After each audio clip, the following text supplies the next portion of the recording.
I will now ask the secretary to read the order. Debate on vote number 7, National Treasury Appropriation Bill. Thank you very much. I will now invite the Honorable Minister of Finance, Honorable Mboweni, to open the debate.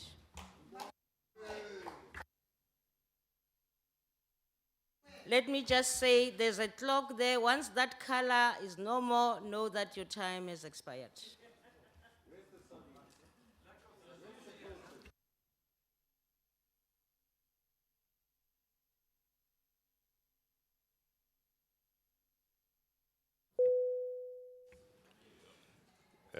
Madam Chairperson, honorable members of Parliament, I am pleased to present Budget Vote 7 for the National Treasury. And in this regard, I wish to thank the chairpersons and members of the Finance and Appropriation Committees for their role in discussing the matters presented before them. In February, I brought to this House the resilient and evergreen Alu Ferox. It's something like that. Today, I address the House against the backdrop of growing fiscal challenges.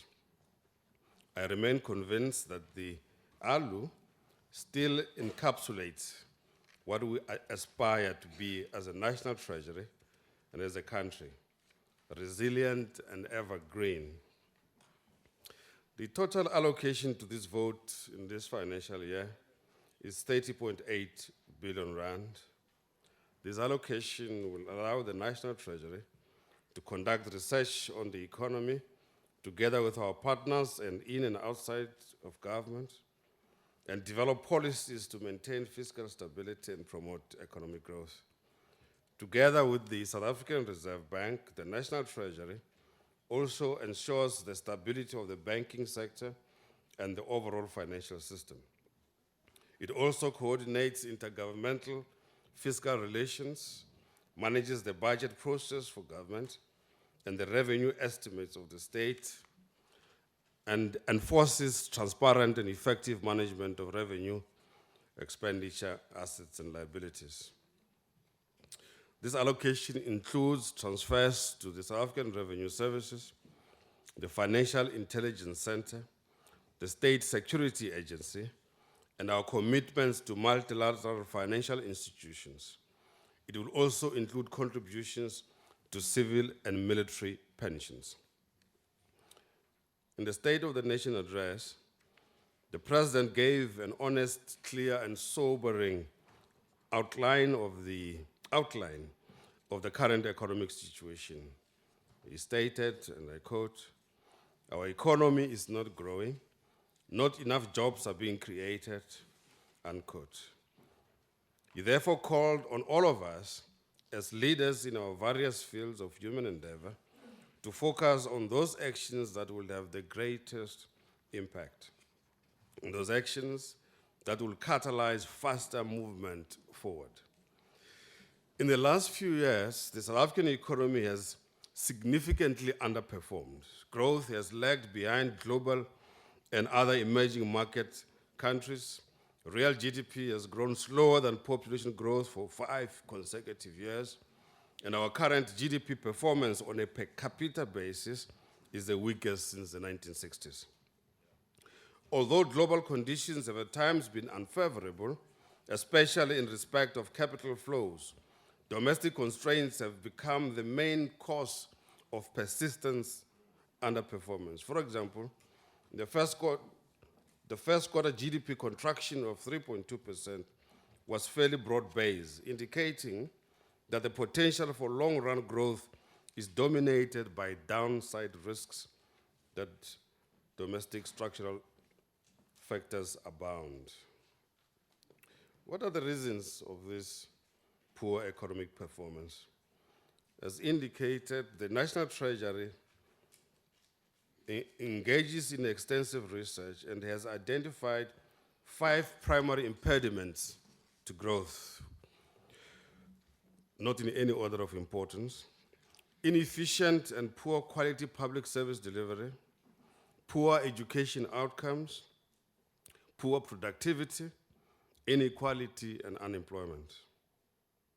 The recent economic performance requires an acceleration of government's efforts to address constraints to growth, the so-called binding constraints, while continuing to provide support to vulnerable groups. And the National Treasury will be at the forefront of all of this. What does government need to do, therefore? A, continuously promote policy certainty. B, resolve our state-owned enterprise challenges to restore fiscal sustainability. C, ensure security and reliability of electricity supply. D, continue working to attract investment. E, streamline and make government regulations more effective while making it easier for businesses to register, innovate, export, and create jobs. In this context, the issue of the SOEs, which was discussed in the previous committee just now, is critical. ESCOM presents the biggest risk to the fiscal framework because of its financial problems and its negative impact on the lives of South Africans. Given the high risks to the economy of a systemic failure, if ESCOM were to collapse, government is urgently working on stabilizing the entity while developing a broad strategy for the future. In addition to the support announced during the February budget, I consider introducing a special appropriation bill in the House on the 23rd of July this year, after consultations with the parliamentary management, to make available additional funding for ESCOM for the current and next financial year. As indicated in the February budget, the National Treasury, in consultation with the Department of Public Enterprises, have developed the terms of reference and scope of work for the Chief Restructuring Officer, and the appointment will be made. Once the annual appropriation bill currently before Parliament becomes law, additional financial support will be provided to state-owned enterprises, namely South African Airways, South African Broadcast Corporation, and DNL from the contingency reserve account. But I must emphasize that this additional government support cannot be a blank check to these state-owned enterprises. We really and truly cannot go on like this. A broad strategic framework in the form of a green paper, which will culminate in a white paper, will be published. This will deal, amongst others, with the role that government expects of state-owned enterprises in a fast-changing micro and macroeconomic environment. In some cases, such as in aviation and broadcasting, various companies are making profits and providing good quality service. Let me just repeat this. In some cases, such as in aviation and in broadcasting, various companies which operate in these sectors are making profits and providing good quality service. Yet some of our state-owned enterprises in the same sectors operate under the same economic conditions, are relying on government bailouts. We cannot allow this to continue. Let me remind the House of the package of measures government wants to implement or is implementing to stimulate economic growth. These were outlined by the President in September last year. A, implementing growth-enhancing economic reforms, such as broadband spectrum allocation, and we've heard the Minister of Communications making announcements in this regard, the restructuring of the electricity sector, and the regulation of the transport sector to lower prices. B, reprioritization of public spending to support job creation and economic growth, such as, for example, special allocations to the land bank to support emerging farmers. Establishment of an infrastructure fund, which will be based and managed by the DBSA. Addressing urgent matters in education and health, I'm pleased to say in the health sector, the Minister of Health has been able already to identify a number of bottlenecks which have been causing problems for us. And he briefed me this afternoon about that. Investing in municipal social infrastructure improvement. The current economic performance will have a substantial impact on our fiscal stability, requiring tougher and strategic choices. Madam Chair, up to now we have maintained real growth in spending, and the budget tabled in February reflected a real increase that is above inflation of 2.4% in spending estimates. It will be difficult.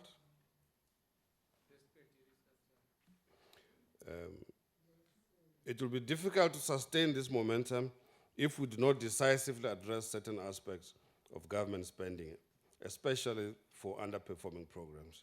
In this regard, we need to look carefully at those government programs that can be recalibrated to improve their performance and to lessen their reliance on the fiscus. Honorable members, there are serious challenges in our municipalities. And as the president of Salga reminded us the other day, we all live in local government, and therefore we have an interest in the proper functioning of local governments. The Auditor General presented his findings on local government finances on 26 June 2019, and needless to say, the outcomes are very disappointing. In this regard, I'll be working very closely with the Minister of Cooperative Governance to address some of those issues.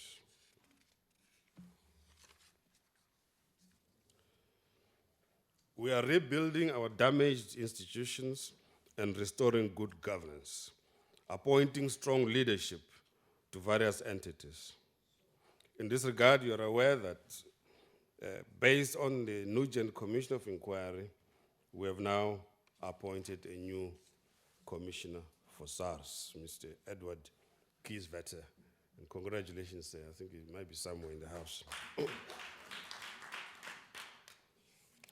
We're also pleased to welcome a new interim board of the directors of the Public Investment Corporation, and we wish the members well in the performance of their duties.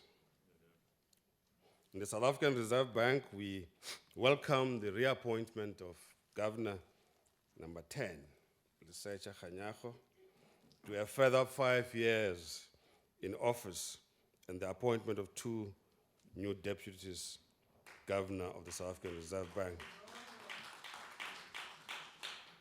I think one of them is here. Fundi, can stand so they can see you. She's brand new Deputy Governor.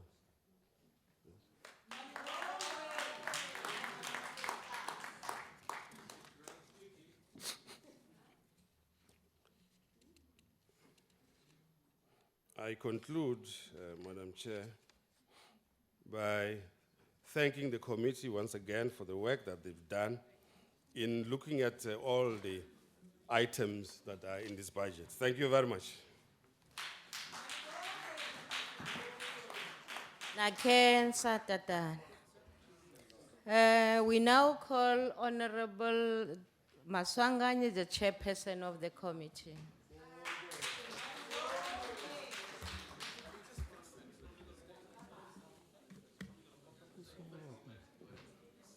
Who called it?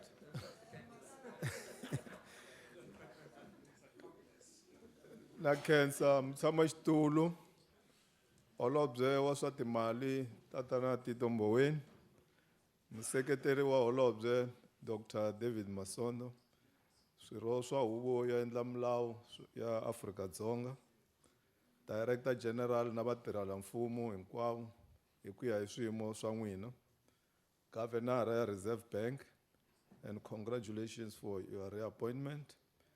Varangeri hinkwavo va ti-public entity lava nga kona madyambu lama na milosa.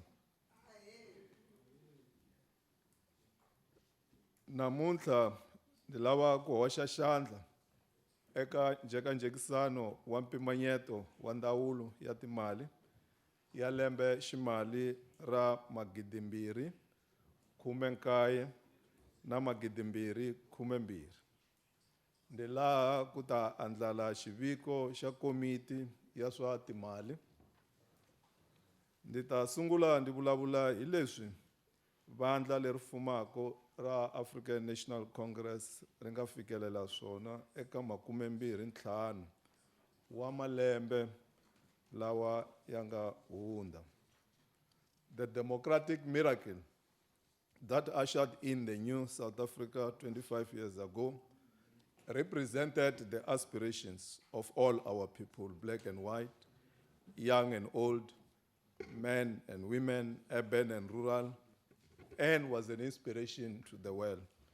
It is important to look back, focusing on 25 years as an account of our achievements, persistent challenges, new challenges from the internal and external environment. It also accounts for the opportunity cost with a view of enabling us to chart a sustainable path.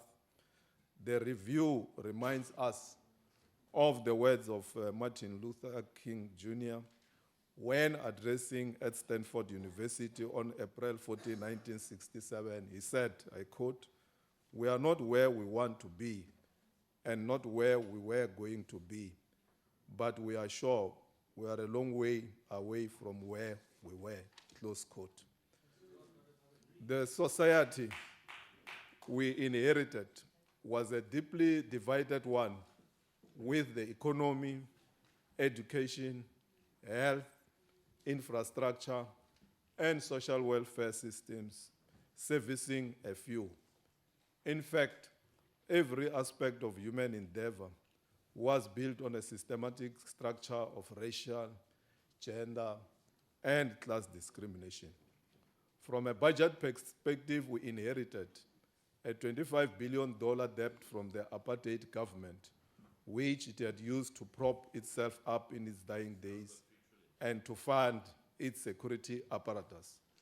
This odious debt was added to the $850 million that the apartheid government borrowed from the IMF during the last year of apartheid rule. And although we had a number of other government frameworks over the 25 years, like GIA, ASGISA, the New Growth Path, and the National Development Plan, and we may have had the debates about the substance of this, our guiding aspirations remain as reflected in the RDP. The 25 years show that government made a remarkable strides in meeting the aspirations of our people for better life for all. The 5 successive administrations have made solid advances towards meeting the basic needs. Millions previously denied their basic rights were provided access to education, electricity, water, sanitation, and healthcare. The budget ensures greater focus on confronting problems facing the nation through the implementation of the programs announced by the President Ramaphosa during his SONA speech. Implemented effectively, this budget provides a platform for renewal, inclusive growth, and job creation. The 2019-2020 budget moderates spending and raises the revenues required to contain the growth in national debt while minimizing the negative effects of growth. We support reforms to relieve policy uncertainty and blockages which are yielding results for investment in mining, telecommunications, and tourism. Honorable Chairperson, we are saying that the issue of the broad-based black economic empowerment needs serious attention. According to the Broad-Based Black Economic Empowerment Commission report entitled The National Status and Trends on Black Economic Empowerment Report of the 31st of March 2018, control of the boards of the South African listed entities were still concentrated within the hands of white and foreign males, which is 58%, with equal representation between black male at 20% and black female 18% for those entities that reported under Section 13G of the Act. We welcome the focus on youth, which reflects the largest allocation of resources towards the government, priorities on basic and higher education, skills development, training to contribute to social cohesion. Over and above the 30 billion rand allocated to building new schools and maintaining infrastructure, 2.8 billion is allocated to phase out pit latrines in over 2,400 schools. We support the phasing in of free education through the allocation of 111.2 billion rand. Chairperson, broadly speaking, again, what we want to indicate is that the transformation in the financial sector is slow. Amongst the reasons advanced for the slow transformation pace is that the sector is highly regulated locally and internationally through instruments like Basel II and Basel III regulations for the banks. We are saying that the deracialization of the economy is very crucial. Economic transformation must benefit the marginalized in society by bringing them into the mainstream of the economy. So the transformation of the banks, insurance industry, and related industry should be expedited in this regard. Our people cannot remain outside the mainstream of the economy. Honorable Chairperson, we want to indicate that there are challenges that this economy has faced, and some of them the minister has gone through them. However, what we want to indicate, Honorable Chairperson, is the issue of the youth graduate unemployment rate increase. According to the latest quarterly labor force survey released by Stats SA, the youth aged 15 to 24 years are the most vulnerable in the South African labor market, as the unemployment rate among this age group was 55.2% in the first quarter of 2019. Amongst graduates in this group, the unemployment rate was 3.15 during this period compared to 19.5% in the fourth quarter 2016, an increase of 11.4 percentage points quarter on quarter. The burden of unemployment is concentrated amongst the youth aged 15 to 34 years, as they account for 63.4% of the total number of unemployed persons. We must make sure that this budget goes a long way in alleviating the problem of youth unemployment, because as we speak, we also have a cohort of graduates who are unemployed out there in society. Moving towards the last section of the report are the observations and the recommendations. We are saying that the committee requires an explanation from National Treasury on why the National Payment Systems Bill is no longer part of the bills that will be tabled in this financial year. The committee requires that the National Treasury to table its proposed bills as soon as possible to enable the committee to plan its legislative program, given that this year is shorter owing to the national elections that took place in May 2019.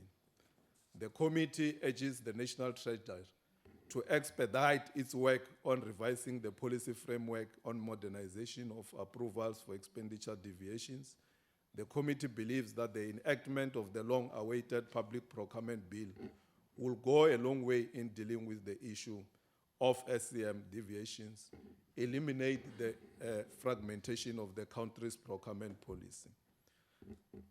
Honorable Chairperson, the committee urges the minister to expedite the appointment of the senior managerial officials where there are acting capacities within Treasury in order to ensure leadership stability and the implementation of the Auditor General's leadership, financial management, and governance management recommendations.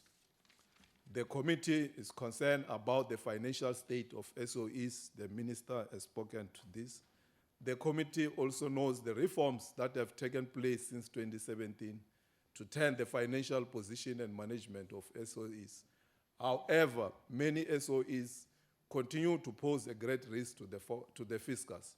While the committee recognizes that the turnaround plans at SOEs cannot be achieved overnight, it is concerned on the impact and effectiveness of these changes.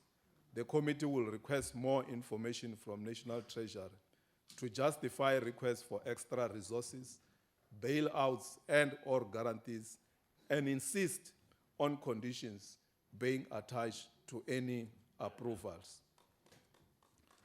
We also raised the issue of the municipalities, and the minister has actually attended to this matter, that we believe that the report that has been issued by the Auditor General, entitled Consolidated General Report on the Local Government Audit Outcomes, MFA 2017-2018, shows a serious regress in regard to audit outcome.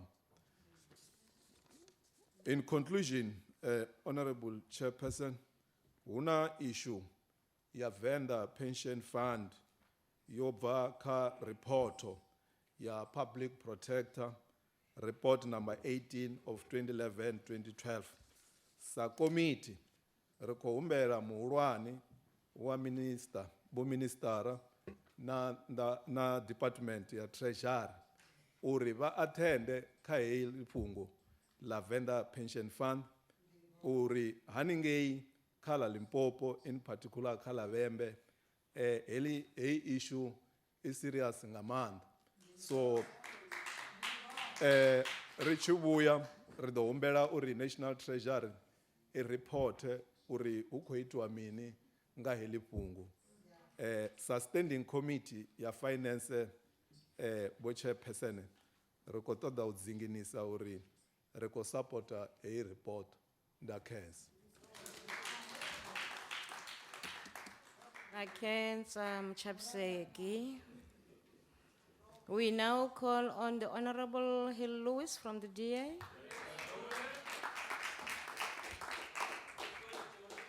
Thank you very much, Honourable Chairperson. I congratulate the Minister on his reappointment, and I congratulate the Deputy Minister on his appointment, and I'm looking forward to working with them both and with the committee to reverse our current economic stagnation.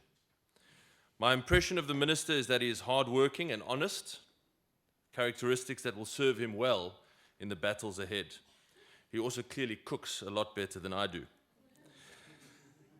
The Minister has been returned to this most difficult of jobs at a profoundly concerning time for our country. Our economy is not growing, the public purse is empty, national debt is fast approaching unsustainable levels, and still 10 million people are without work. In this context, the Minister's primary objective and the primary objective of the Treasury must be to stabilize our national debt.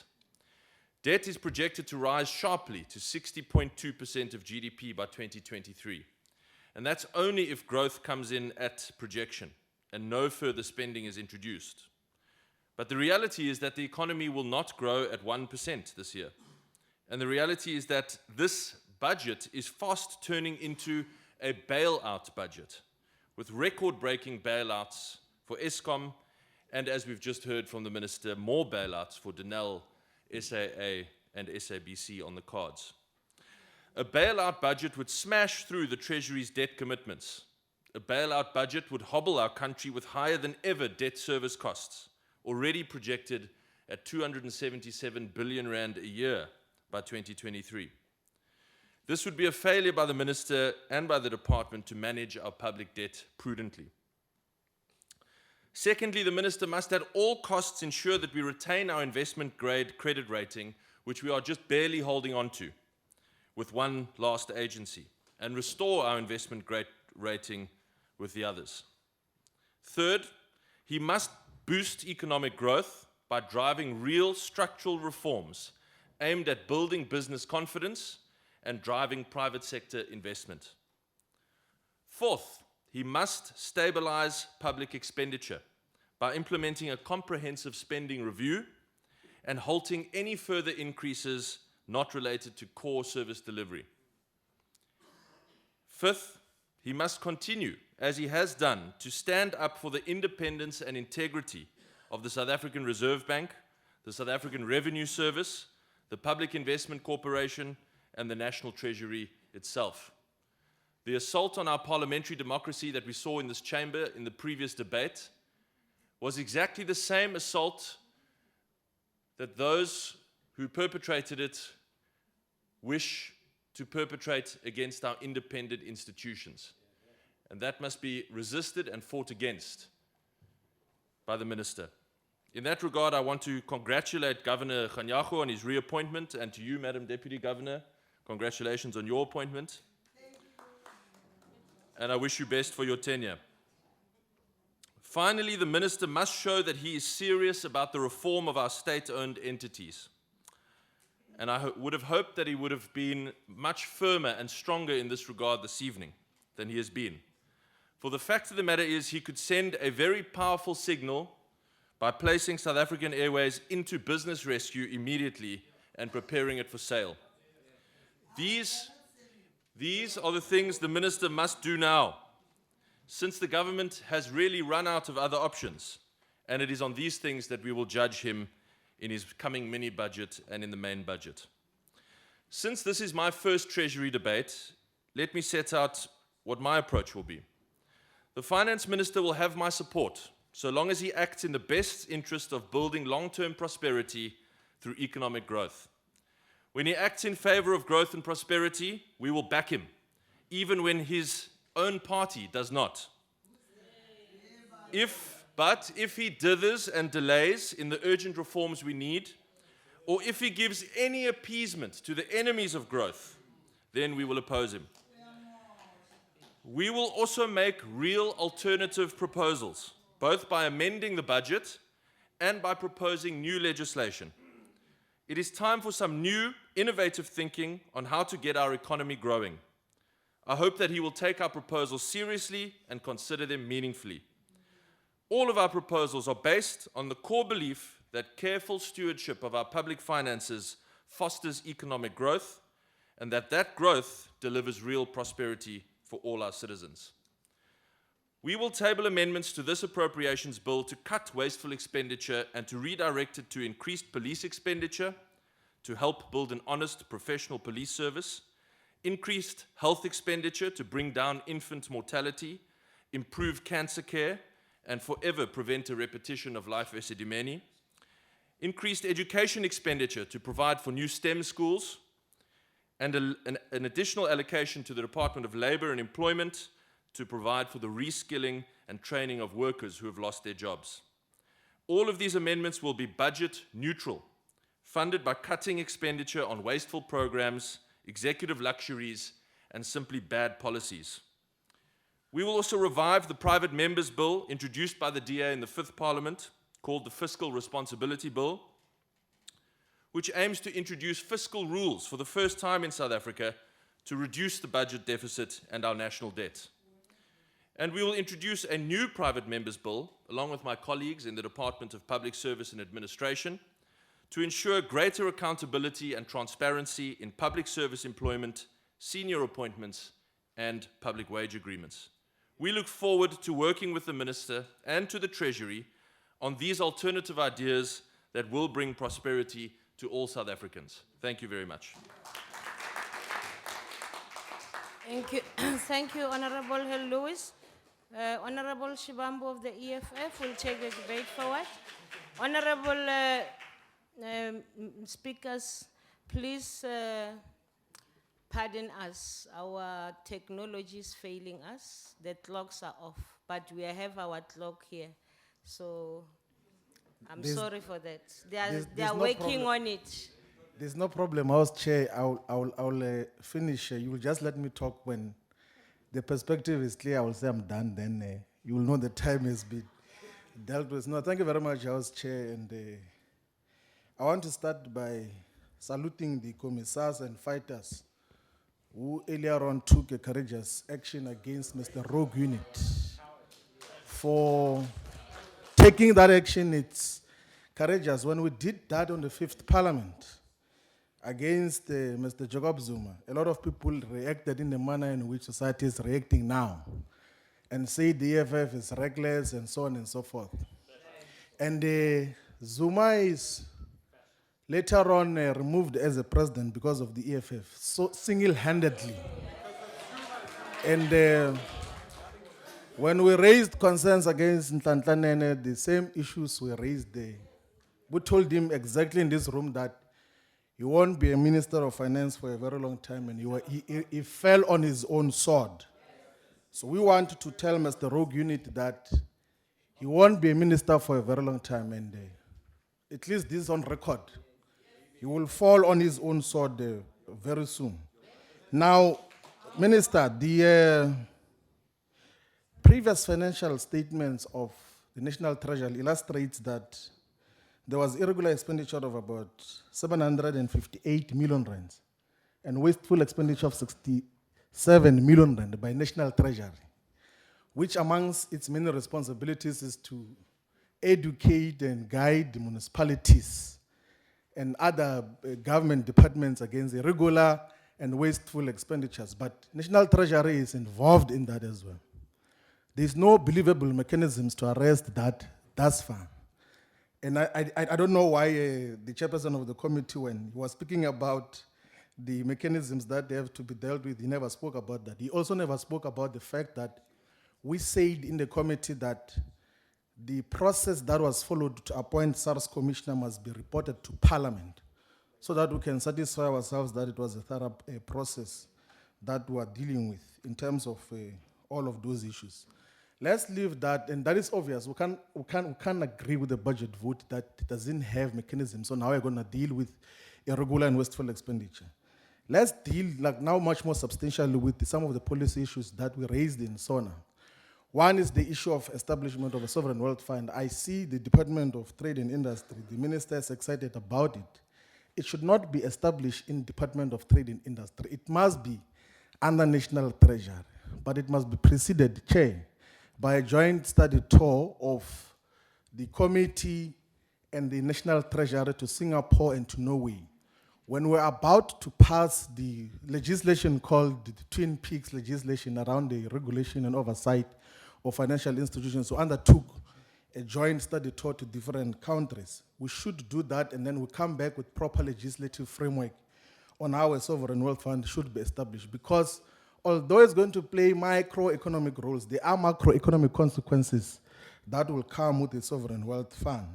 That is one issue. So the Financial Matters Amendment Bill, I think it's an act now which was passed last year, somehow permits for creation of state banks. One is that we must expedite the licensing of Post Bank into a fully fledged bank. It disburses currently almost 200 billion of social grants to different individuals. So it must be brought into a regulatory framework that is outlined in the Banks Act. It's long overdue. It's a logical thing that must be done, but also the South African Reserve Bank must, as a matter of urgency, exit its ownership of the African Bank. And those shares must be ceded to the National Treasury. The shares that are owned by the consortium of banks must be ceded to black owners in a proper way that is guided in terms of what should happen. And then we must then introduce a new ownership model of a state-owned company in terms of what should happen. Now, about the PIC, we think we have said that publicly, that we don't agree with the appointment of Maria Ramos. She's your friend and her husband is your friend. So that appointment is nepotistic. It's wrong. And we must say this in front of you. We're not gossiping. We're saying it in front of you that don't put people that are closer to you in the management of extremely complex institutions, particularly the PIC. But the policy issue that is long overdue about the PIC is its investment mandate. That you cannot permit and allow government pension funds to be overexposed in the manner in which PIC assets are exposed to NARSPAS. 250 billion rands worth of shares are owned by the PIC in NARSPAS. That is like more than 10% of the overall assets under management. What will happen to government employees' pensions if NARSPAS follows the same crisis that Steinhoff faced. We're just going to lose 250 billion in the manner that it is. So the investment mandate of the PIC should be debated in the fifth parliament, where it began to legislate that there must be developmental impact in terms of the investment decisions of the PIC on the people who are depositors, who are putting money there. But we had said that government must not outsource its responsibilities in the management of PIC funds because it underwrites all the assets under GEPF. So you can't outsource that. So your deliberate exclusion of the deputy minister from the board of the PIC is problematic. It's actually reactionary.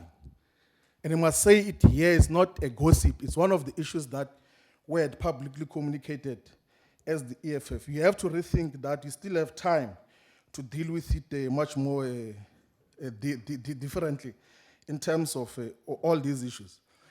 Now, you need to utilize fiscal policy and broadly procurement policies to drive localization and industrialization. And that can only happen through amendment of the existing procurement laws. That the state should purchase all, like, more than 80%, if not 90, if not 100% of goods that are made in South Africa.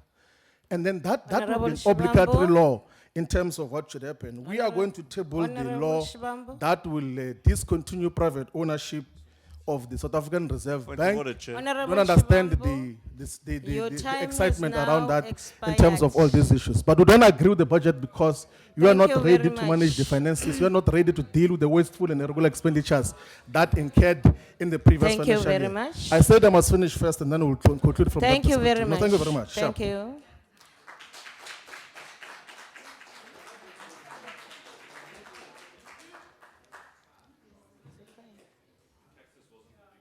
Honorable member, are you okay? Thank you, thank you. We now call Nkosi Buthelezi. Oh, he's here to take the debate forward. He's from the IFP. Thank you very much, Honorable Chair, the Minister and members. National Treasury needs to promote transparency, accountability and sound financial competence in managing the country's finances. It seems as though Treasury is not so much hands-on in making certain that departments actually follow thorough process in terms of dealing with their finances. There is no financial legislative discipline on the part of accounting officers in managing their budgets in a manner which is consistent with the PFMA and Municipal Finance Management Act and National and Treasury regulations, because consequences are absent in financial management discourse of this country. Government spending is inconsistent with the needs of this country. The priorities of our government are questionable, and financial decisions made by our government have not focused on national needs.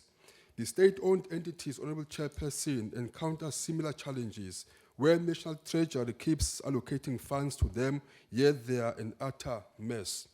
ESCOM is visually bankrupt. AMCO is in disarray. South African Airways has got massive debt. Danel and Transnet are all tainted by corruption. Honorable Chairperson, as the IFP, we noted the President's very keen and strong political will to clean up the road that is running this country to the ground. Yet we feel that that is not enough. The issue of cadre deployment rather is a very big challenge that needs to be addressed and prioritized, Honorable Minister. We found that many individuals are tasked with managing complicated and demanding government portfolios, and they are placed in this position based on their political affiliation rather than the competencies that they should have, and this compromises the state of our country. The recycling of the same individuals is telling that the country is at the least of a worry of those in power. We see little to no consequence management for those found implicated and guilty of corruption. A lot more needs to be done so that we can recover the monies that are squandered and embezzled. In 2003, Cabinet took a decision to replace the legacy of financial system of government. An integrated financial management system was commissioned by government through the National Treasury, and this project has so far costed over 1.8 billion in government paid expenditure. and Parliament has engaged the National Treasury over this project, and there is no conclusion to this regard. An Auditor General has come. The AG has once again announced regrets in audit outcomes, with just 18 of the 257 municipalities audited receiving clean audit, which is a serious concern that we need to address, Honourable Minister. Again, the influence of politics cannot be underestimated. Accountability and ethics come from the top, and just like the AG said, and if I may quote, if the organization is led by unethical and have disregard for governance, compliance, and control, and are not committed to transparency, accountability, it will filter through the lower levels of that organization. Inevitably, the culture of poor discipline, impunity, and non-delivery will develop, leading to the total collapse of that organization, close quote. And this is exactly what we are seeing here. I like the analogy that the Honourable Minister made here of an ALU, which is in front of us here, to say one reason that makes an ALU to be resilient is the fact that it's got properties which allows it to do so. And if our country does not have regard for all these pieces of legislation which seeks to assist our municipalities and our government departments to have sound financial control, we shall never actually be resilient as this ALU. Honourable Chairperson and the Minister, we support the budget of IFP. Thank you. Thank you, Babu Telezi. Honorable Vessels, from the FF Plus, is now your time. Thank you, Honourable Chairperson. Chairperson, just like the Honourable President Ramaphosa, I also have a dream. I dream of a sustainable economy, an economy that grows and where wealth is created, where poverty and unemployment are eradicated. I dream of a South Africa where there is policy certainty, where there's policies aimed at creating equal opportunities for all.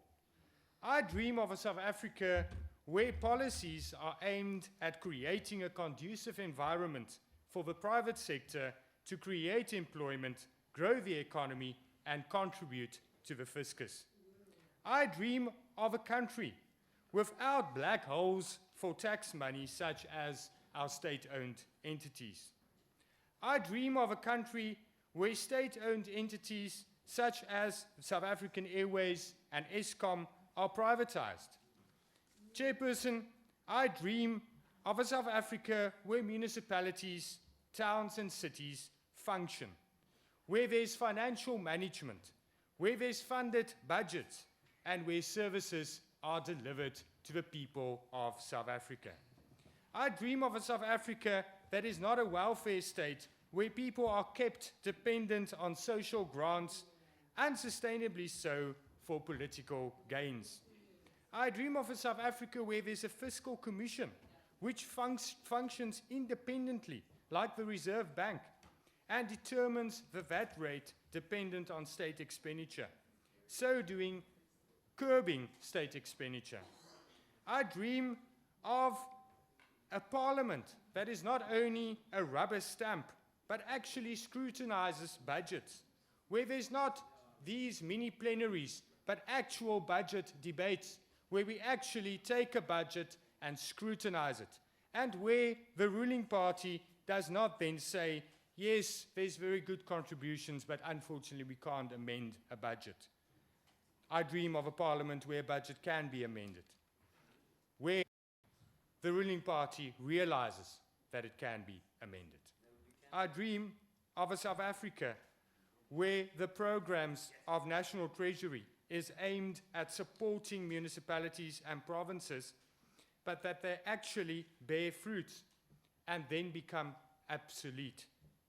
I dream of a South Africa without e-tolls, Minister, and overtaxation of individuals and companies, causing a vicious cycle of less expendable income of individuals and companies, and thus creating less spending and a declining economy. I dream of a South Africa without an unnecessary corrupt road accident fund as part of the fuel levy, but rather compulsory third-party insurance for all vehicle owners. I dream of a South Africa where there's actual responsible governance, where National Treasury is not the only department that does something and says what is wrong and what is being done wrong. I dream of a South Africa where there's not a schizophrenic ruling party, where members of the ruling party of a certain department will say other departments are wrong and are wasting money and are corrupt and officials should be dismissed, but that ruling party actually does that and are not schizophrenic about it. I dream of a South Africa that is to the benefit of all its residents and not only a politically connected elite. I believe that that dream can come true, but, Chairperson, not under an ANC government. None of those dreams will ever come true under an ANC government. We can have the best Minister of Finance, but his strength will not be enough to combat the corruption and the mismanagement of his own party. The fault lies with the ANC. National Treasury can do just what they want, and they do good work, but their programs do not bear fruit because of the ruling party that's schizophrenic.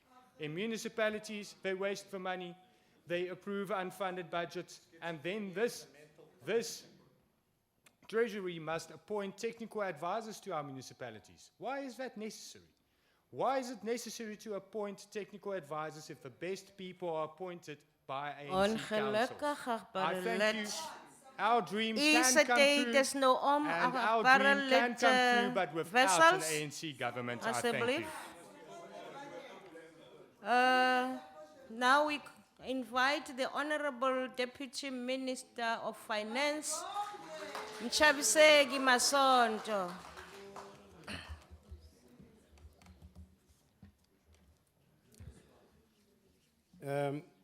Madam Chairperson, honorable members, I'm grateful to participate in my first budget vote debate on the National Treasury.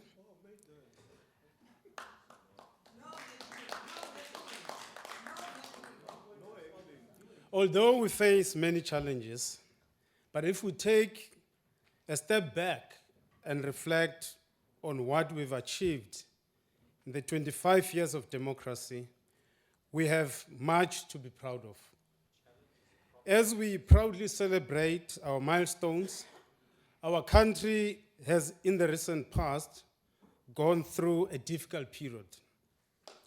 But I believe that the rebuilding efforts we are currently undertaking demonstrate our resilience and a remarkable capacity for self-correction.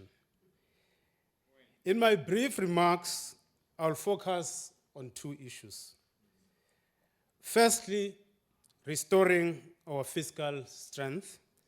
Secondly, highlighting achievements and plans of the entities under the mandate of National Treasury. Honorable members, the fiscal strength of any country depends on economic growth, without which there will be no employment, state revenue necessary to serve our people. Economic growth depends on the investment rates, which have been low since the global economic crisis. At the moment, our fiscal system remains at risk because our GDP growth and levels of investment have been low. For the reasons that the Minister has already outlined, restoring our fiscal strength is necessary in order to continue providing needed services in our society and to create conditions for inclusive growth. Madam Chair, we're saying inclusive growth because growth can be jobless, growth can be exclusive in racial, gender, and class terms. Government remains committed to a stable debt path including by slowing the increase in debt service costs and addressing spending performance. At the same time, we need to restore the financial viability of our SOEs.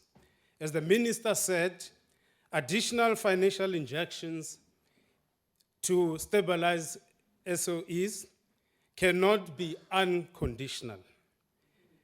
The state-owned companies will be expected to implement stricter conditions for future financial support, implement the new framework for the structure of these entities, work towards introduction of more private sector participation in the spaces in which they operate. Madam Chair, let me turn on the second issue of my remarks today, which is institutions. Good institutions matter in economic development. Imagine a South Africa without an efficient revenue service like SARS. Where will we get the money to invest in our education, health, and infrastructure? Where will the money come from if you have no efficient SARS? Institutions provide predictable rules which are important for investors. There are no investors who will invest in a country without predictable rules and institutions that are working. In rebuilding our institutions, we will also entrench institutional culture of professionalism, transparency, accountability, and sustainability. These are important values for critical building of a developmental state. National Treasury is responsible for 16 entities. Let me outline some highlights of the achievements and future plans of a few of our entities. In the interest of time, I will only focus on 4 entities. But I will be pleased to provide a detailed report to members for each entity. The South African Revenue Services. Despite its recent challenges, as the minister has indicated, SARS remains one of our state institutions that resembles important features of a developmental state in a democratic South Africa. A democratic state must have internal capacity to ensure institutional and policy coherence. It requires competent bureaucracy operating on predictable and impersonal rules. SARS has new leadership at the helm, and they are managing a turnaround strategy to restore good governance and integrity of that institution. Over the next year, SARS will adopt a strategic focus in making it easier for citizens to fulfill their tax obligations while strengthening its enforcement capabilities to pursue all those who violate our tax system and laws. The immediate focus will be on closing the gap and recovering lost revenue. In addition to implementing the findings of the Nugent Commission, as the minister has indicated, SARS management is also taking more proactive steps to fight the activities in the illicit economy. Following the amendments of the Financial Intelligence Center Act in 2017, the National Treasury and the FIC ushered in a new approach to the implementation of measures against money laundering and terrorist financing, which require businesses to identify and put in place measures to mitigate against criminal usage of their products and services. Close working relationship between the Financial Intelligence Center, and the criminal justice system and other competent authorities will enable us to provide essential financial intelligence to fight this crime. The DBSA continues to upscale its support of infrastructure in an effort to contribute towards economic growth and development. National Treasury is working with the DBSA and the Department of Public Works and Infrastructure to operationalize the Infrastructure Fund, which will finance large infrastructure projects through blended finance. In 2019-2020, the DBSA will continue supporting municipal infrastructure, especially in poor areas.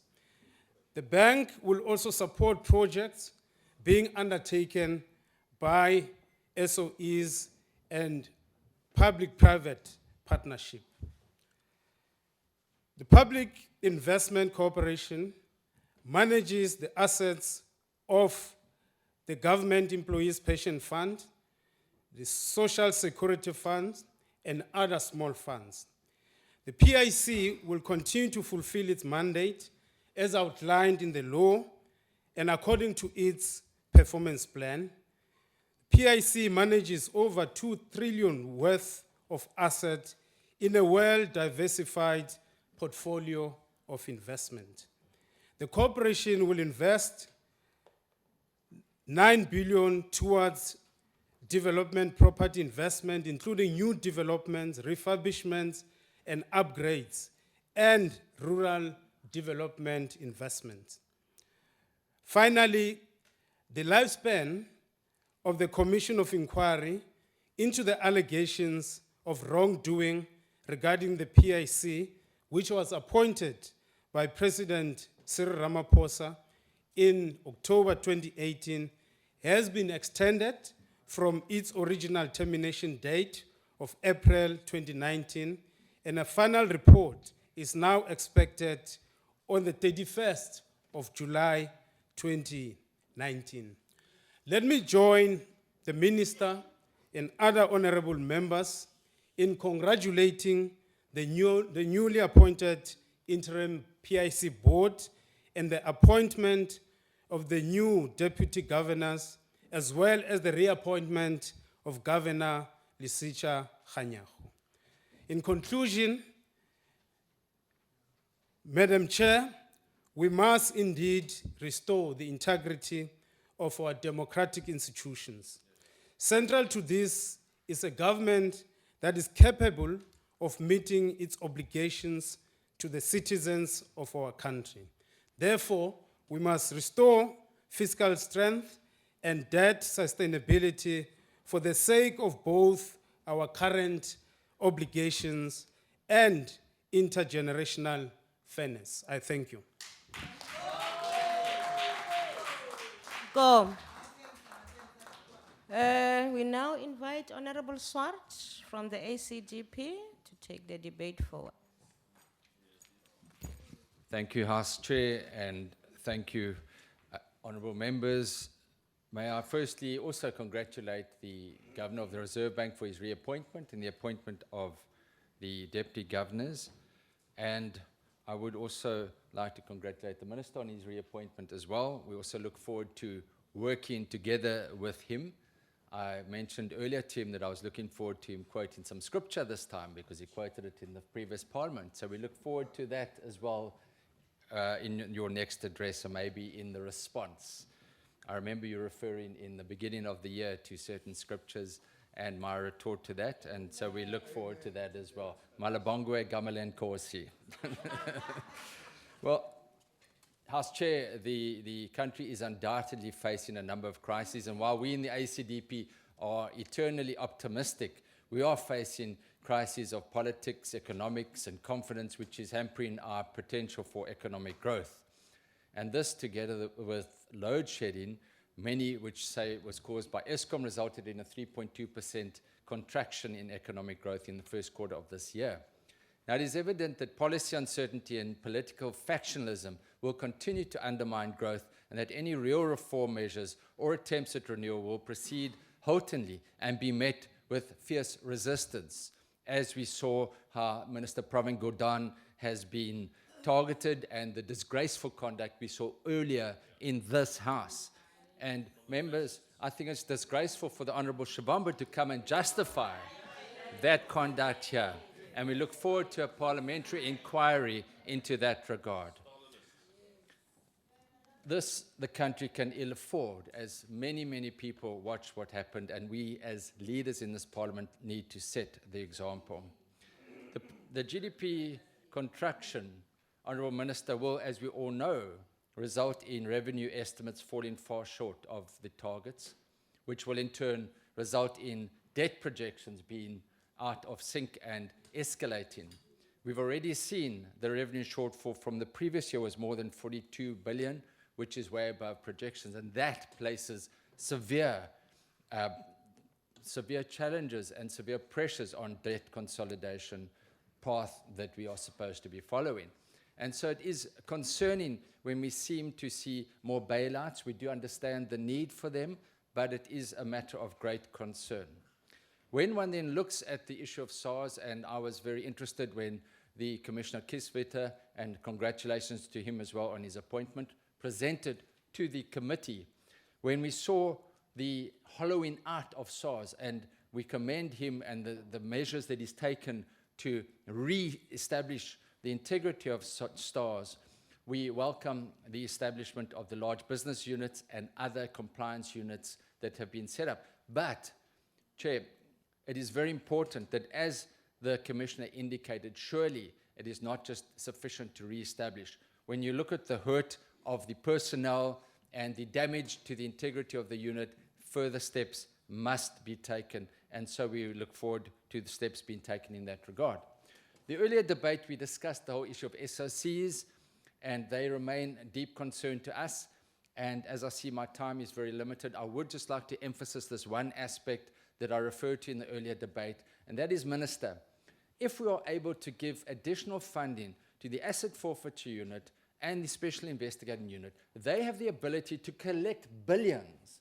But we've seen baseline cuts, understandably. But if you give them more funds, they need to be able to do forensic inquiries. They can, as you said, I think the earlier minister indicated, the special tribunals, they can collect billions of rands, but they don't have the capacity. So let's see if we can't give them additional funds, because they will be able to collect funds, and it is a win-win situation. Let us also capacitate FIC, the NPA. They are doing good jobs, excellent jobs in bringing those persons accountable, but we need to see people being jailed for corrupt Honourable Swart, activities. I thank your you. time has Thank you very expired. much. Thank you. I now invite the Honourable MD Mabileta to take the debate forward.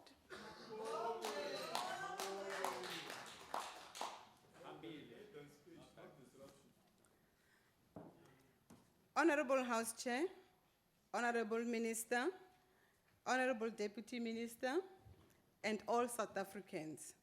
The ANC's economic vision rests on the Freedom Charter's call that the people shall share in South Africa's wealth.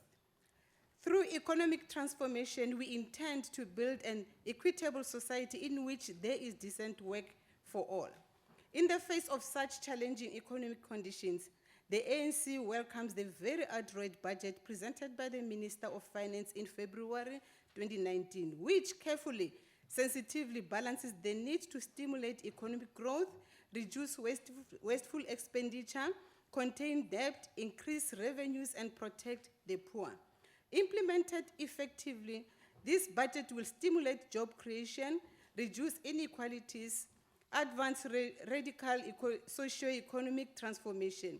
We emphasize that transformation calls for more than growth alone. It requires a fundamental shift in the way wealth is created and shared to address the triple challenges facing our country, that is unemployment, inequality, and poverty.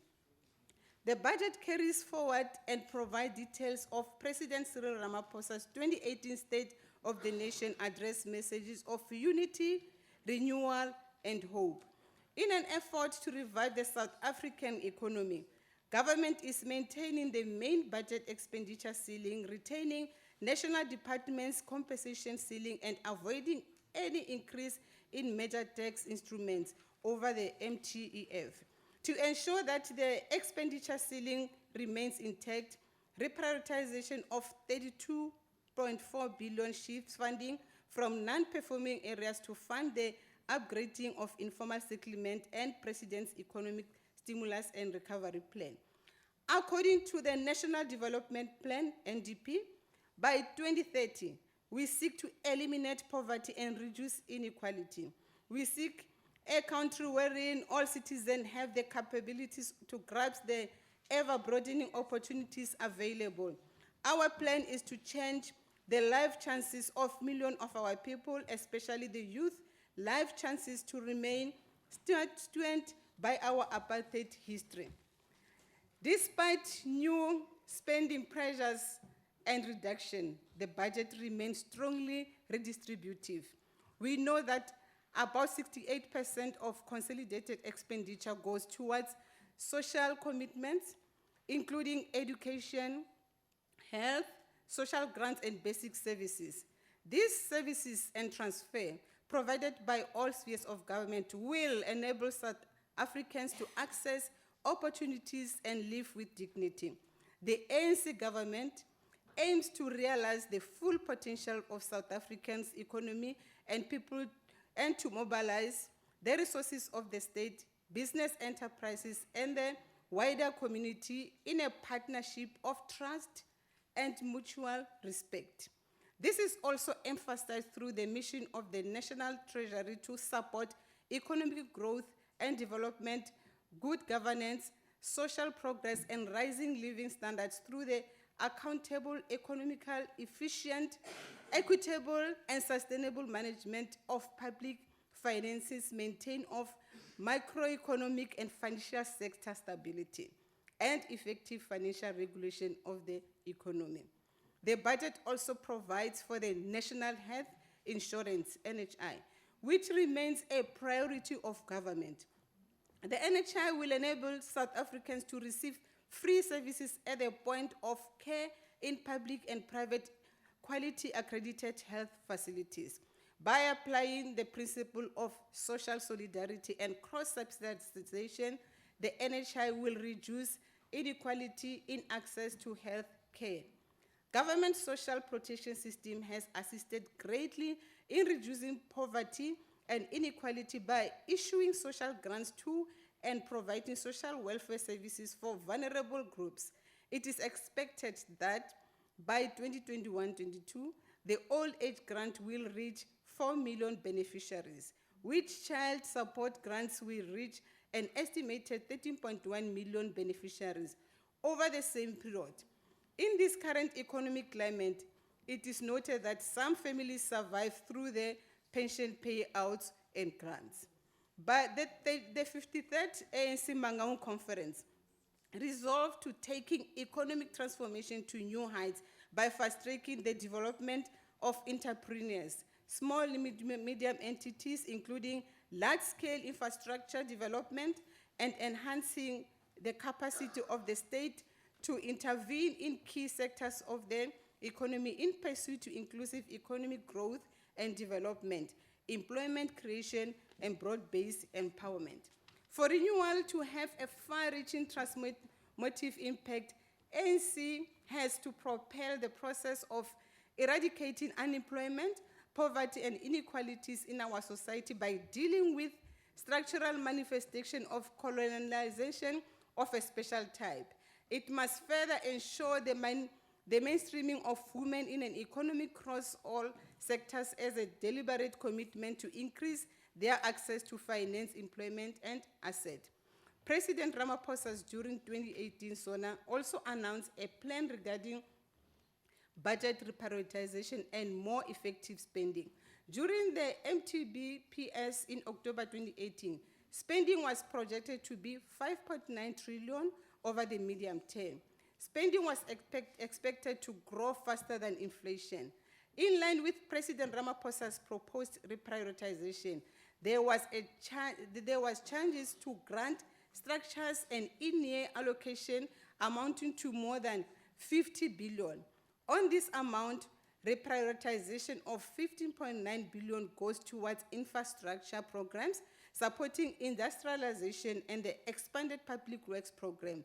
An additional 16.5 billion of reprioritization will be allocated to various programs, including funding to restore capacity at the South African Revenue Service. Agriculture is seen as an important driver of our economic recovery. Therefore, the Land Bank will continue to support emerging farmers.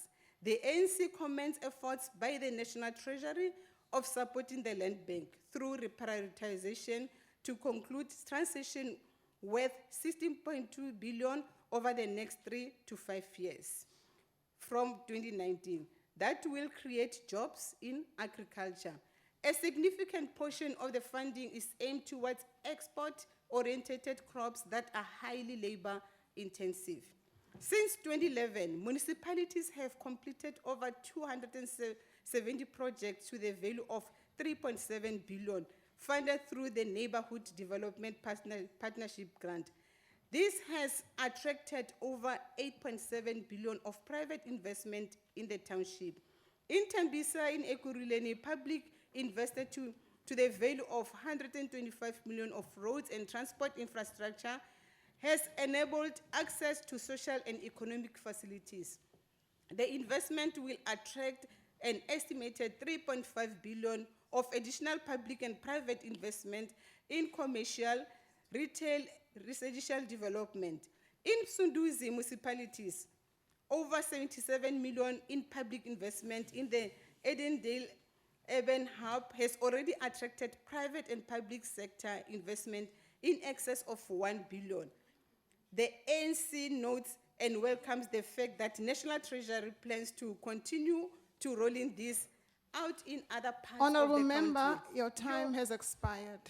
The ANC therefore support the budget.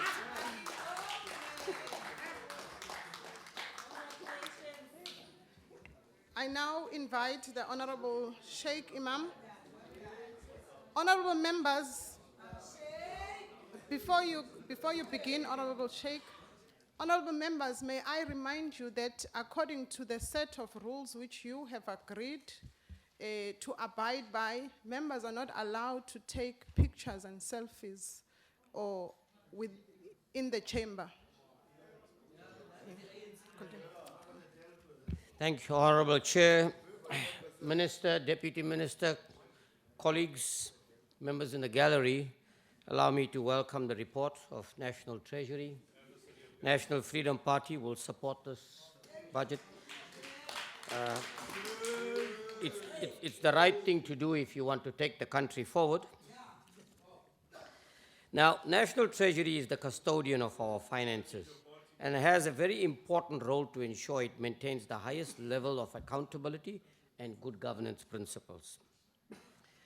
Unfortunately, I think when we talk about the integrated financial management system, that says something else. Minister, you'll agree, but remember we've had a similar problem in eThekwini municipality, exactly the same thing. Exactly the same thing, it's now going into a billion, still not sorted out anyway. But some of the challenges that I have identified, Minister, is this. We have a budget of about 1.5 trillion, we'd say. 600 billion is going towards compensation to employees and things. Another 240 some odd billion is now going to go to debt service cost. In terms of what I identified as the NFP and your former chief procurement officer, we lose about 40% on goods and services for not getting value for money starting right from the ground. So that is how much? Another 240 billion going into 300 billion. So the question is, how much of our resources is really going to delivering services to the people on the ground, if you take that away? Now, added to that is the fact that, and let me tell you, Minister, it starts right from us. If you read the media reports not long ago, the funds that we give for constituency offices, which I've mentioned many a time, there's no control measures in place. There's talk of 25 million rand that was given to a particular political party in this house, where there's question marks over its audit statements. There's nothing happening about it. We talk about international travel, we talk about hotel accommodation. Shouldn't we, given the economic situation in the country, cost containment measures, cut down on these things? We really need to do. And I can assure you, Minister, it is not going to affect our work, even if you cut costs there. Really, it is not going to do that. But let me also talk about the illicit financial flows. And let me tell you, there's lots and lots of resources in South Africa. Money is available, floating around. People are not paying taxes. Foreign businesses are not paying taxes. Millions of rands are leaving the country every day without fail. There is no control measures from the local municipal level to ensure businesses are registered and paying those taxes. I had an opportunity recently, somebody called me to intervene, there was a business transaction. 2 million rand, Minister, in hard cash, 200 rand notes, exchanged hands just from selling one business to the other. Where is the control measure? So we need to look at these things, and I can tell you there's a lot of money. Honorable Sheikh Imam, thank you very much. unfortunately, your time The has National expired. Freedom Party supports the report tabled yesterday.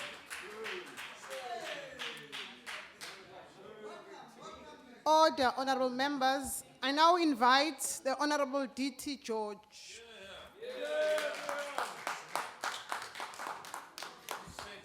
Thank you, Chairperson. 4 years ago, in May 2015, I spoke in the debate on the National Treasury budget. Unlike other emerging economies, our economy had not recovered from the Great Recession that followed the global financial crisis, and our unemployment rate, especially our youth unemployment, was climbing. Nothing has changed. Our economy continues to underperform its peers by over 4 percentage points, teetering on the brink of recession.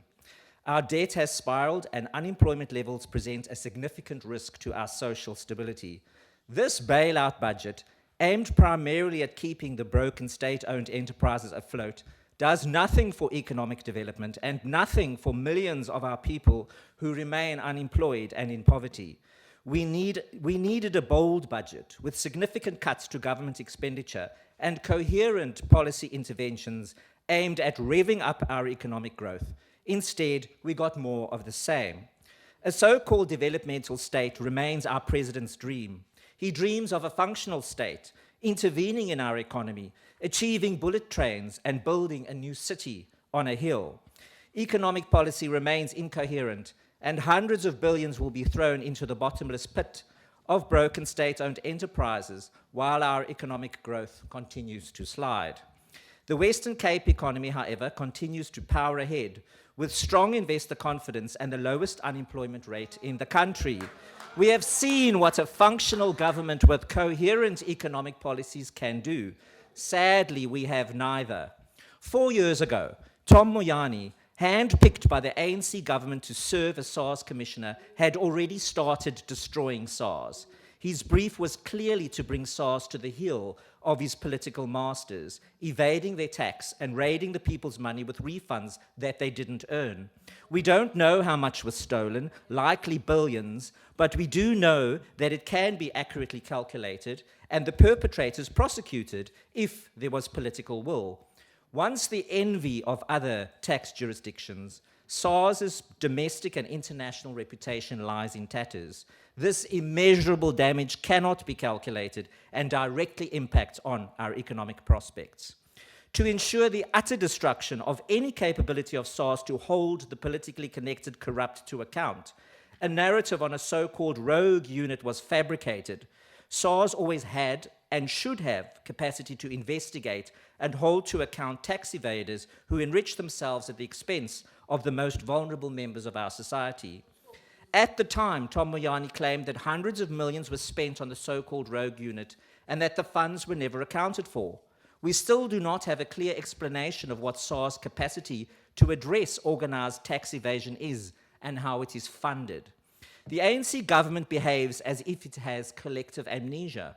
The new commissioner, whose appointment we welcome, has spoken very frankly about what he has found at SARS, and it is far worse than we thought it could be a few years ago. The Commissioner has described broken and traumatized people who are expected to collect the revenue that we need to fund basic service delivery to poor and vulnerable people. The significant undercollection of estimated revenue materially affects the fiscal framework negatively. 4 years ago, I raised the fact that the committee chairperson at the time, Eunice Karam, had hidden a letter that the former SARS spokesperson had addressed to the committee. This negatively impacted on our ability to interact with Tom Moyani when he appeared before the committee. Such were the extraordinary lengths that the ANC took to cover up the political infection of SARS by a government rotten to its core. Now it behaves as if it is surprised by what it has happened and will do its utmost to fix what it has caused and broken. The social contract between government and taxpayers is crucial to public financial well-being, and that contract is more strained now than ever before. It has always mattered to taxpayers that government spends their hard-earned tax contributions irregularly and wastefully. The collapse of SARS, first denied and defended by government, now publicly displayed and bemoaned, is a tax morality deal breaker for many, and that can't easily be fixed, if ever. During my time serving on SCOPA, I learned firsthand that nobody ever gets held to account. One set of thieves replaces another. There is much noise about holding the previous crowd to account, and then it starts again. Nothing has changed. Our economic picture is not healthy. Government overspending continues unabated, the revenue shortfall grows, and the deficit widens. Repayment of increased borrowing to fund that shortfall crowds out spending on basic service delivery. The politically motivated collapse at SARS is merely a manifestation of a government rotten to its core. Government remains oblivious to the fact that it has no money of its own and that it all belongs to the people. No matter how much shock is expressed and how much lip service is given, nothing has changed. A DA government will create a vibrant and economically flourishing environment by curtailing government expenditure, kick-starting entrepreneurial economic activity and growth, and dismantling failed state-owned enterprises. A DA government will focus on quality education for every South African, root out corruption, cronyism and nepotism, and enable every South African to become everything that they are capable of becoming. Until then, nothing will change. Thank you, Chairperson.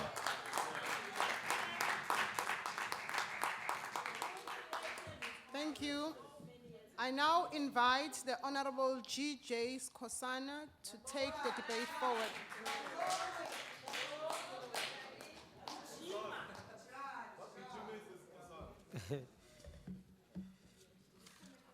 Ngiyathokoza sihlalo hloniphekileko ngithatha ithuba ngilotshise umhlonitshwa ungqongqotshe wezemali umhlonitshwa isekela ngqongqotshe wezemali amalunga ahloniphekileko wendlu le yesibethamthetho intatanyiswa ezikhona nesitshaba sonke seSouth Africa ngiyanilotshisa ntambama. Honorable Chairperson, South Africa has evolved in a remarkable way in the past 25 years. The country has emerged as a constitutional democracy after an oppressive system made us as a pariah state shackled by sanctions and fraught with internal conflicts and prejudice. The high-level investment in key institutions which are critical to revenue generations like SARS is to build the people's confidence in the taxation system and their contribution towards this. These are all part of improving the investment climate by strengthening governance in institutions and removing policy bottlenecks. This builds upon restoring good governance and financial stability at public institutions and state-owned enterprises.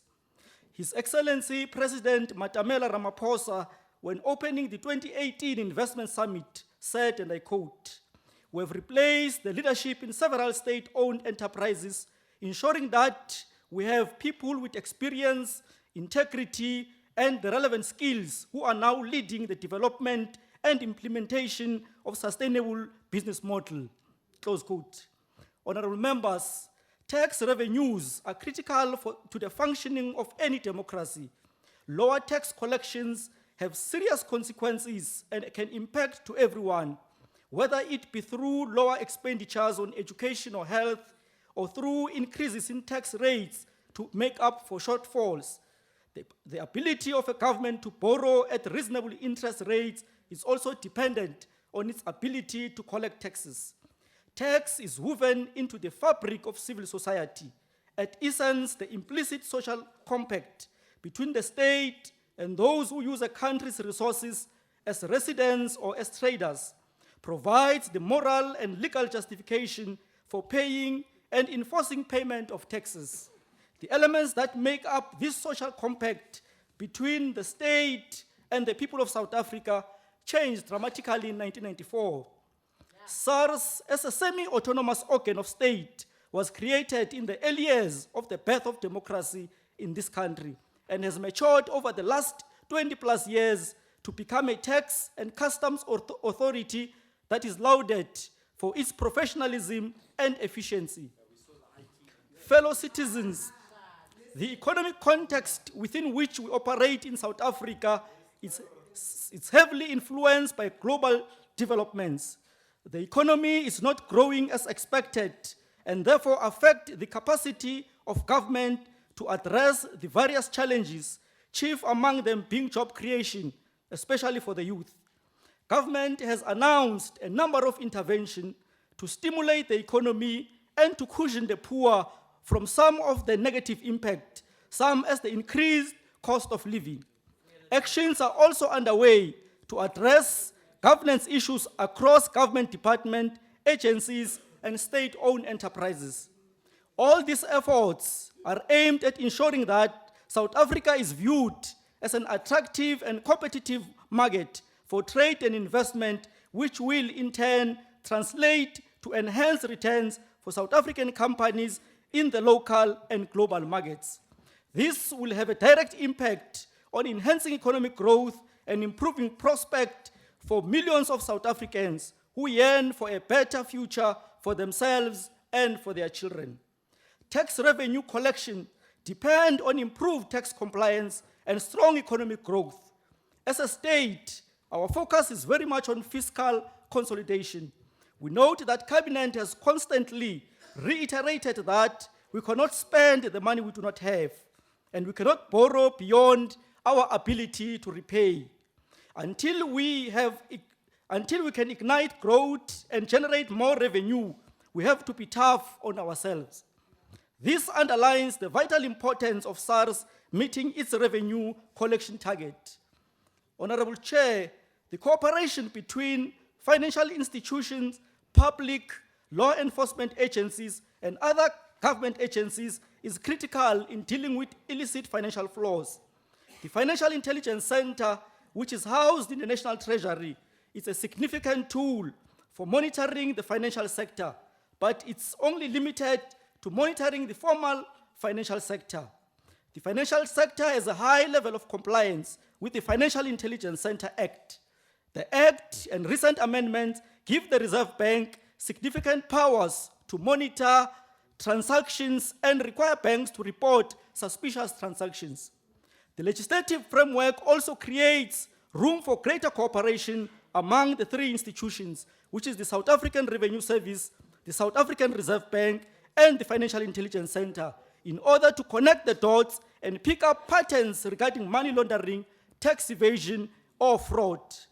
Honorable members, the 54th ANC elective conference resolved that, I quote, government must urgently crack down on tax avoidance and illicit capital outflows, close quote.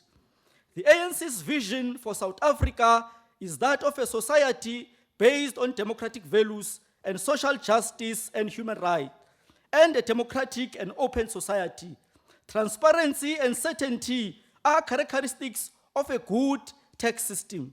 The Tax Administration Act set out precise methods and standards for tax administration to be fair, transparent, equitable, and predictable.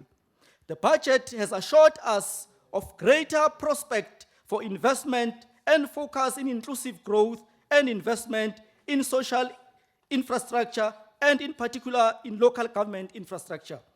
The commitment of investing in the economic zones located either in or next to townships can only be good for job creation, especially for the youth and women.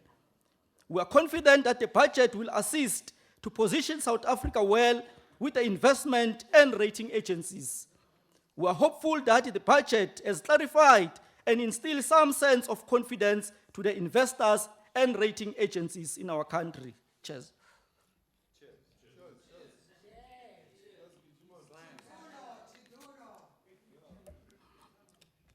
Honorable Chair, before I sit down, I think it's imperative just to comment on some of the things that other members raised.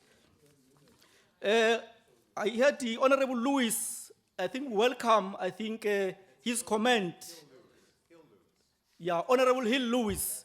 We really welcome his comment that he's pledging support on behalf of the Democratic Alliance to support the Minister of Finance and the department in making sure that we are able to, the Minister and the department, they are able to deal with the challenges that are facing the department and the country at large.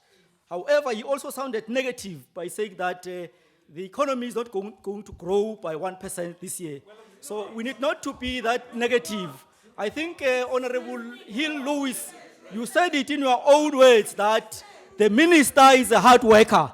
So because the minister is a hard worker, I think the minister needs the support of all political parties, especially this standing committee on finance. So we call upon the Democratic Alliance and all other political parties to support the minister in order to deal with all the challenges and also to ensure that the economy grows with that particular 1%.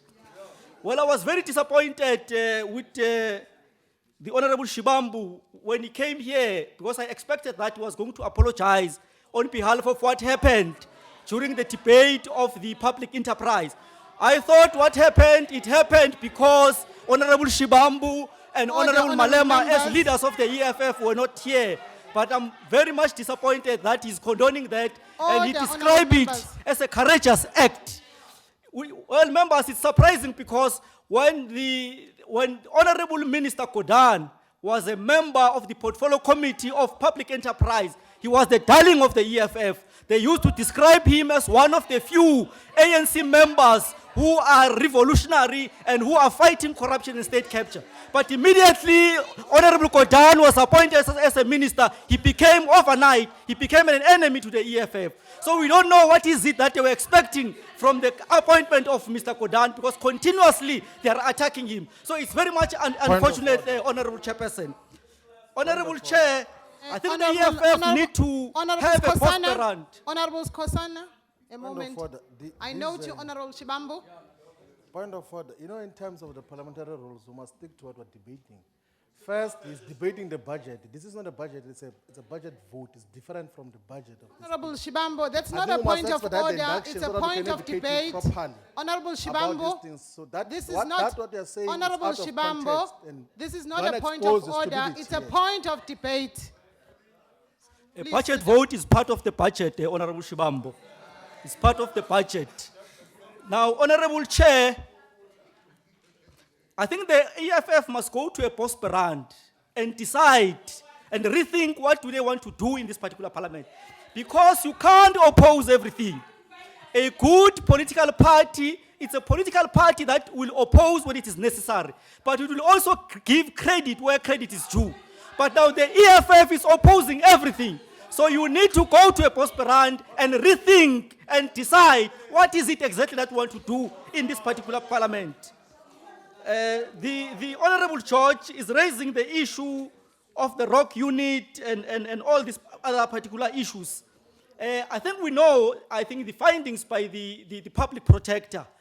However, as you know, in terms of the separation of power and separation of responsibilities by different arms of the state, you know that the findings by the public protector has written to the president as the head of the executive. So we've got confidence in the office of the president that the office of the president will be able to handle that particular matter. As much as we also have confidence in the office of the public protector. Because public protector is a Chapter 9 institution and it is us who have advocated for the establishment of all Chapter 9 institutions. Thank you very much, Honorable Chair.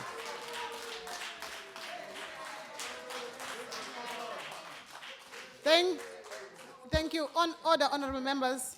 I now call upon the Minister of Finance to close the debate. Very economical with your time, Minister. We love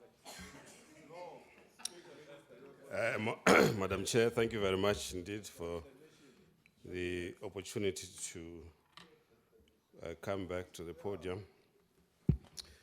I'm sorry, my shouting skills are rather short. So I hope you can hear me. The Deputy Minister of Finance and myself have concluded the allocation of responsibility between the two of us. So one of the things that he's going to be doing is to start the process of the formation of a state bank. Quite a huge responsibility that he's going to deal with.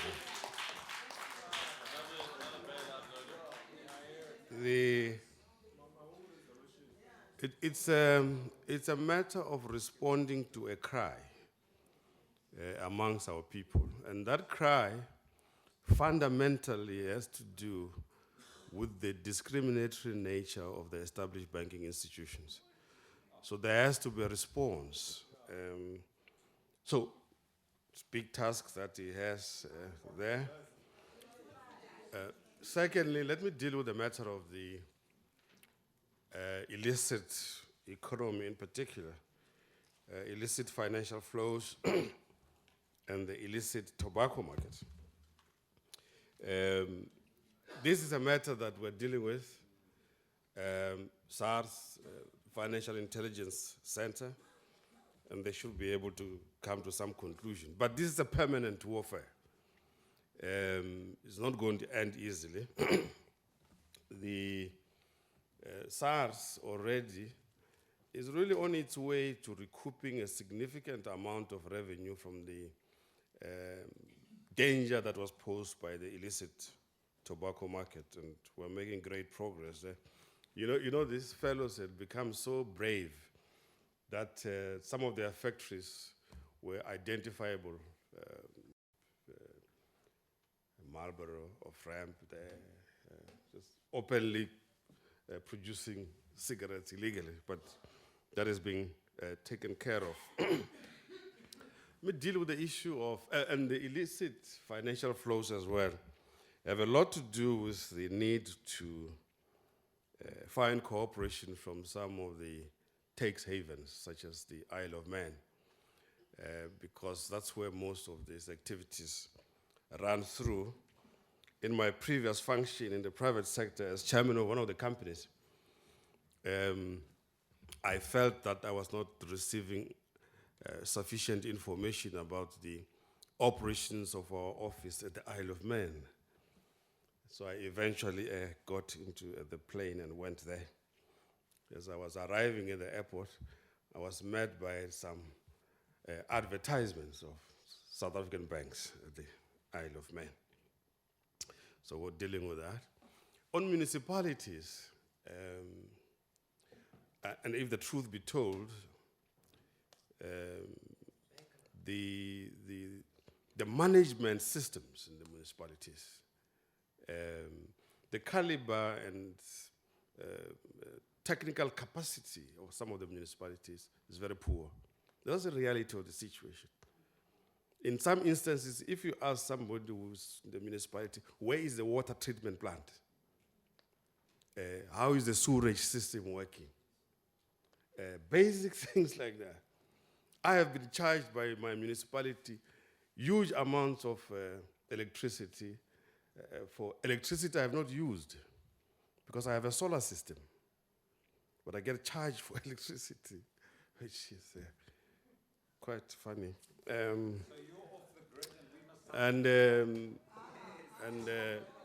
So the technical capacities, more often than not, actually I do have a little bit of electricity from the, so it's dual. The bulk of it is solar, and then in case something happens. Now, the fact of the matter is, and we must all admit in this house and do something about it, there's a lot of political interference in the municipalities, and we have to deal with all of that. Now, I know, Honorable Shibambu, you'd like to travel a lot, which is fine. So you might want to go to Norway and Singapore and so on. You don't need to do that, really. You can do that desktop research. It's very simple. And if the desktop research is not sufficient, you could ask the Norwegian ambassador for some information. So you don't need to travel. All this international traveling might not be necessary. I wanted to end off by saying to the committee that I really appreciate the recommendations that you have made. They need to be attended to, and that thing of the IT system in the National Treasury is being attended to, and has to be attended to more. But I thought that one of the things we need to do as we take part in this debate is just to have the backdrop a bit about maybe the nature of our society, which has changed. There's been massive changes in our society. And sometimes I feel that our debates are stagnant. They're based on what the country looked like 10 years ago. The country has changed a lot. And the changes are, amongst other things, the massive population movement away from the countryside into the semi-urban, semi-peri-urban, and urban areas and the major cities. That's the reality. That's why even when we talk about certain policies and what we need to do, those must be based on the scientific reality on the ground, and not on some sort of yesteryear way of thinking. The second thing has to do with the massive structural changes that have occurred in the economy. An economy which, for now, about 60%, let me say, the tertiary sector of the economy is about 60% of GDP. It's no longer mining and agriculture, and old-style manufacturing. And these massive changes in population and the structure of the economy dictate that we change our mindset and ways of thinking. Otherwise, we'll never resolve the major structural issues that we confront. So the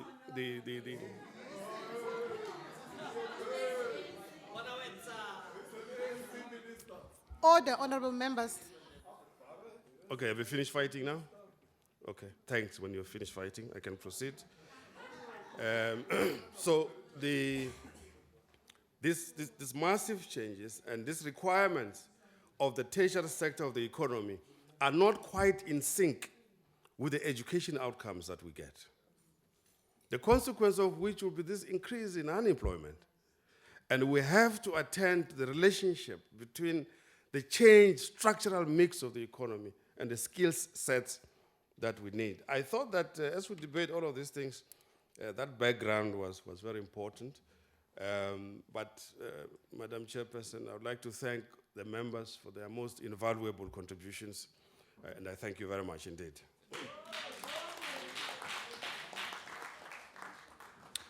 Honorable members, that concludes the debate and the business of this mini plenary. The mini plenary will now rise.